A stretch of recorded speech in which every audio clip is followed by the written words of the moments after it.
Je sais ce que pense le président, car je lui en ai parlé. Il n'était pas content, mais il n'était pas surpris non plus. Ce sont deux pays qui sont en guerre depuis très longtemps. La Russie a lancé cette attaque contre Kiev et l'Ukraine a récemment porté un coup aux raffineries de pétrole russes. En effet, elle a détruit 20% de la capacité de raffinage de la Russie au cours de ces attaques, tout au long du mois d'août. Le président continue donc de suivre de près cette tuerie. Malheureusement, cela continuera tant que la guerre durera. C'est pourquoi le président souhaite y mettre un terme et c'est pourquoi il a travaillé plus dur que quiconque pour mettre fin à cette guerre, qui n'aurait jamais commencé s'il avait été président. Mais peut-être que les deux parties ne sont pas prêtes à y mettre fin. Prenez justement la direction de Washington avec vous, Justine Jankowski. Quelle est la réaction du côté des Américains aujourd'hui ? On a connu Donald Trump plus virulent à l'égard de Vladimir Poutine. Généralement, ces derniers mois, à chaque fois qu'il y avait une frappe russe, on voyait une réaction de Donald Trump sur son réseau social. Là, pour l'instant, il n'a pas réagi directement. Alors, tout à l'heure, il signait des décrets à la Maison-Blanche, mais la presse n'était pas invitée et donc les journalistes n'ont pas pu lui demander de réaction directe. C'est vrai qu'on a eu cette prise de parole, vous l'avez montré, de la porte-parole de la Maison-Blanche qui dit donc Donald Trump n'est pas content, mais il n'est pas non plus surpris. Et puis qui ajoute, la Russie a donc lancé cette attaque contre l'Ukraine, mais l'Ukraine a aussi frappé les raffineries russes. Donc comme si elle insinuait finalement que ces frappes russes c'était une réponse compréhensible à l'attaque ukrainienne. Et puis ce qui est aussi intéressant de noter, c'est que juste après ce point presse, on a vu sur la chaîne conservatrice Fox News une sénatrice républicaine être invitée à réagir sur ces frappes et elle a dit les sanctions du Congrès contre Moscou sont prêtes. Donc on voit la presse conservatrice qui est un peu la caisse de résonance de la Maison-Blanche mettre l'accent sur ces sanctions économiques, des sanctions dont on entend parler depuis des mois mais qui sont toujours au stade de menace pour l'instant. Alors ce soir on attend une éventuelle réaction de Donald Trump peut-être un peu plus tard dans la soirée sur son réseau social, mais c'est vrai que son silence pour l'instant a de quoi laisser perplexe. Merci Justine Jankowski et Armelle Exposito qui vous accompagnent ce soir à Galaga. C'est vrai que quand on entend les mots cités par Justine de Donald Trump, est-ce que c'est pas ça le problème ? C'est qu'il met l'agresseur et l'agressé au même niveau de manière constante. Exactement, et c'est ce qu'on entendait sa porte-parole, Madame Leavitt, juste avant faire. C'est un peu un partout, balle au centre, c'est-à-dire les Russes tirent sur l'Ukraine tire sur la Russie finalement. Comme on avait entendu dire, ce sont deux gamins, deux cousins qui se disputent et finalement il y a juste besoin d'un arbitre, j'allais dire, qui s'introduise dans le quartier afin de les séparer. Cette forme d'équidistance, elle est grave, malgré ce que pense Renaud Girard, il y a là-dedans une question morale. Puisqu'on ne met pas sur un pied d'égalité un agresseur et un agressé. Il n'y a pas d'équidistance entre un agresseur et un agressé, et en l'occurrence, dans une situation qui concerne les relations internationales et l'agression d'un pays par un autre, il faut savoir le dire clairement. Ensuite, parce qu'on... Non, là, j'ai été mis en cause, je veux dire que je considère que l'agression de la Russie, elle est patente, elle est contraire à la Charte des Nations Unies. Je pense que la Charte des Nations Unies est un progrès en 1945. Et je considère qu'elle est donc contraire au droit international qui nous protège et qu'elle est même contraire, j'irais même plus loin que vous, voyez-vous, contraire à l'intérêt de la Russie et des Russes. Et on peut partir de là pour effectivement avancer et dire, et c'est ce que j'allais dire, qu'on est parti des propos de Keith Kellogg. Et dans cette interaction, en fait, entre ce que dit Keith Kellogg et ce que dit Caroline Leavitt, ajouté, combiné, comme le disait Justine Jankowski, à ce que dit Donald Trump, j'ai le sentiment que sur le dossier russo-ukrainien, en fait, dans cette administration, il y a good cop et bad cop. Alors, Keith Kellogg, c'est pas très bon il est good cop, mais des bad cop, il y en a 20. Et c'est ça le souci, il y a cet immense déséquilibre où on nous resserre de temps en temps. Même Marco Rubio, qui au Congrès était pro-Ukraine et qui a changé de... C'est très intéressant que vous l'introduisiez dans cette conversation. Il a tenu des propos récemment sur lesquels je pense qu'on aurait dû davantage se pencher. C'est vrai, il a eu cette manière très insidieuse de parler des sanctions. Et il a dit, vous voulez des sanctions ? Parce que là, ce dont il est question, c'est Donald Trump aurait le doigt sur la gâchette, il s'apprêterait, une fois de plus, à déclencher ces sanctions secondaires. Et ce que dit Marco Rubio, il dit, attention, une fois que nous déclencherons les sanctions, il n'y aura plus de négociations, il n'y aura plus de pourparlers. Et il faudra nous oublier parce que, ajoute Marco Rubio, Donald Trump est le seul à pouvoir parler à Vladimir Poutine. Et donc, c'est une menace qui est faite aussi à l'ensemble de la communauté internationale. Comme si c'était l'ultime exactement, c'est de décision. dire, vous n'arrêtez pas de nous dire que nous ne faisons rien et que nous n'appliquons pas les sanctions.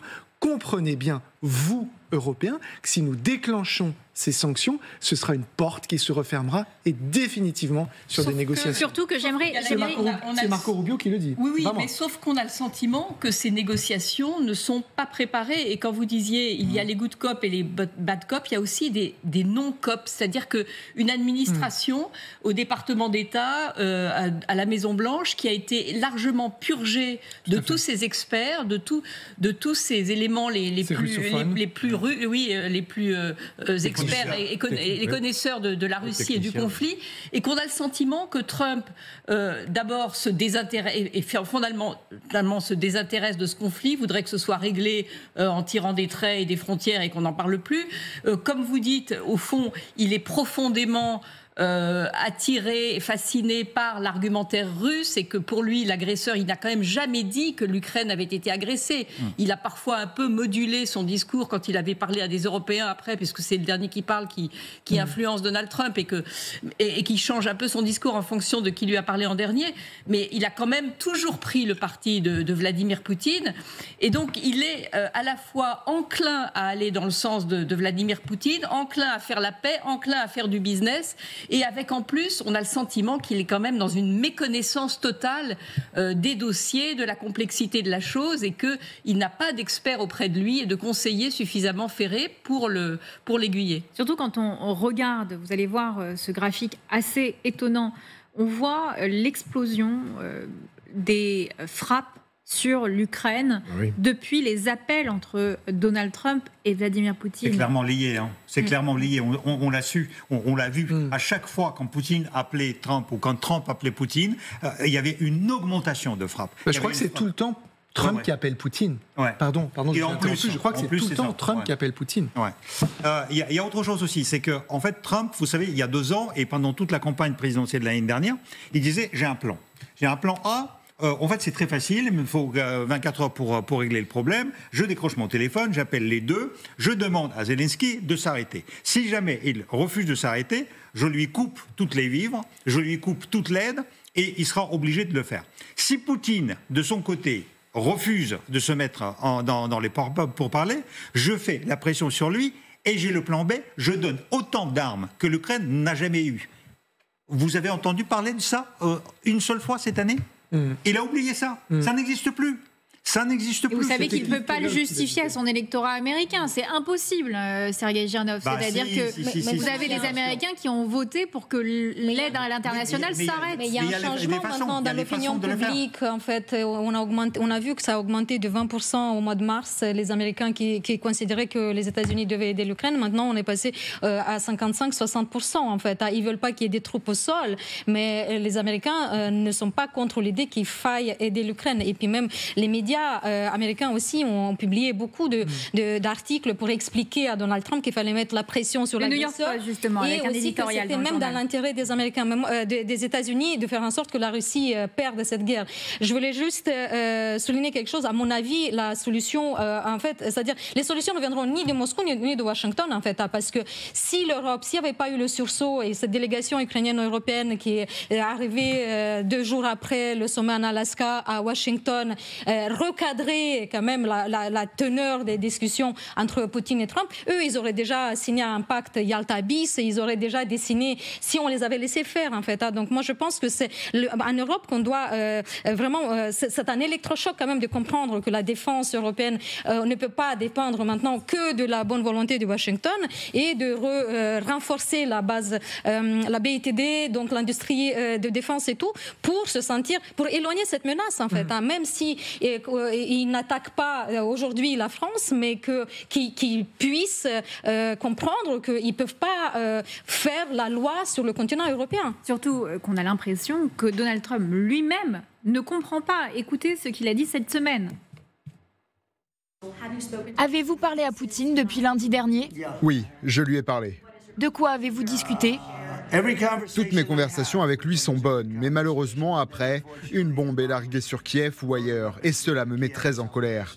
Je pense que nous allons mettre fin à cette guerre, mais c'est difficile, et je pensais que ça allait être la plus simple à gérer. On ne sait jamais ce qui va se passer, vous savez, des choses étranges se produisent pendant les guerres. Il jette l'éponge ? Non, il résiste à l'envie de s'en laver les mains, de faire le Ponce Pilate. Ce qui est très intéressant. Il continue à s'intéresser au... Vous voyez, il a eu une tentation, mais il résiste à cette tentation. Il dit, il faut quand même que j'y arrive, quoi. Ce qui est très intéressant, c'est qu'il y a une semaine, rappelons-nous, c'était le sommet de Washington, une espèce d'euphorie générale, on parlait de force de réassurance, il a même garanti les Européens qu'ils seraient éventuellement en support ou en soutien, etc. Donc il y a même un petit engagement américain, même s'il a dit très rapidement qu'il n'y aurait aucun soldat américain qui mettrait les pieds sur l'Ukraine. Ce qui est très intéressant d'analyser maintenant, c'est psychologiquement. Que va faire Trump ? Jusqu'où il peut résister ? Qu'est-ce qu'il va faire ? Parce qu'on voit bien que c'est une humiliation. Enfin, Poutine joue avec lui. Un coup, c'est le yo-yo. Un coup, il le prend, un coup, il le met là, etc. Et que peut faire un personnage comme Trump dans une situation pareille ? Je n'ai pas la réponse. Mais en tout cas, soit il se met en colère, puis voilà, à partir de maintenant, on décide. Ouais, moi, j'y crois. On a la réponse. Non, il peut faire des tarifs.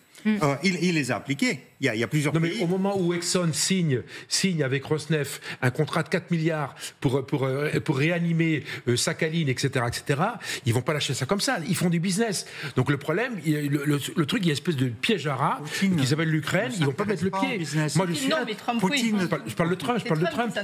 Mais Trump, il va dire à Exxon, non, on discute bien avec les Russes, on va trouver une solution. Donc même, psychologiquement, un personnage comme Trump, que peut-il faire ? Voilà, c'est ça la question. Il y a un problème sociologique. Et moi, ce que je crains, c'est l'abandon. Il y a un problème sociologique. Juste un petit truc. Vous savez, de plus en plus, républicains désapprouvent ça, malgré tout ce qu'on raconte sur nos plateaux. Il y a des épreuves sociologiques qui sont publiées par les instituts très sérieux. Et il y a même un conservateur très connu aux États-Unis qui a écrit « Si Trump lâche ce conflit et laisse gagner Poutine, ce sera absolument abominable pour lui, ce sera considéré comme du temps de Biden quand les États-Unis se sont retirés. J'ai pas le nom en tête, comme l'Afghanistan pour Biden. Ce qui fait qu'il perdra en fait toute sa crédibilité dans les yeux d'Américains une année avant les midterms. Oui, mais très clairement, on a parlé de cette bilatérale. C'est ce dont Trump rêvait. Il avait dit « Je veux cette bilatérale entre Zelensky et Poutine ». Et là, aujourd'hui, le chancelier Merz nous dit ceci, écoutez. C'est mort. Non, il dit que ça va arriver. Il est évident qu'il n'y aura pas de rencontre entre le président Zelensky et le président Poutine, contrairement à ce qui avait été convenu entre le président Trump et le président Poutine. Bon, alors, on peut choisir de rire ou d'en pleurer. Il y a 2 semaines pile, ce même Friedrich Merz, en sortant de la réunion avec le secrétaire général de l'OTAN, la présidente de la Commission européenne et ses collègues européens, disait « La rencontre Zelensky-Poutine va avoir lieu d'ici 2 semaines ». C'est quasi le verbatim de Merz. Sauf que Sergueï et moi-même, je me souviens très bien qu'on a eu des discussions. Vous aviez dit ça n'arrivera jamais. Quand après le sommet à Washington, on a dit on parie qu'il n'y aura jamais de bilatéral entre Poutine et Zelensky. Il y a la guerre X raison. Non, il y a juste une dernière chose en fait qu'il faut faire rentrer dans cette équation insoluble de quel rapport Donald Trump entretient-il à ce conflit russo-ukrainien.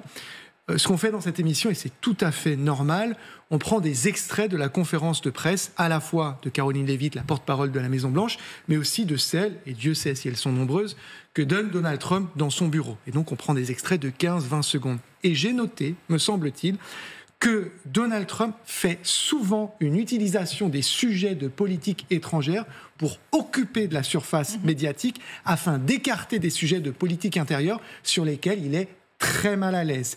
Jeffrey Epstein, Kilmar Abrego Garcia, qui a finalement été libéré, c'est une personne résidant aux États-Unis qui avait été indûment, illégalement expulsée vers le goulag salvadorien de Nayib Bukele, qui est finalement revenu aux États-Unis, qui a été libéré et maintenant il menace de l'expulser en direction de l'Ouganda, ou encore Jerome Powell, le patron de la Fed, qu'il aimerait virer mais qu'il n'arrive pas à virer. Donc ces histoires-là, où il est, j'allais dire, moins performant, c'est ça aussi, ce sparadrap du capitaine Haddock. Et donc il fait re-rentrer le sujet russo-ukrainien avec certes des éléments d'impuissance. Qu'est-ce qu'il dit sur la non-rencontre Zelensky-Poutine?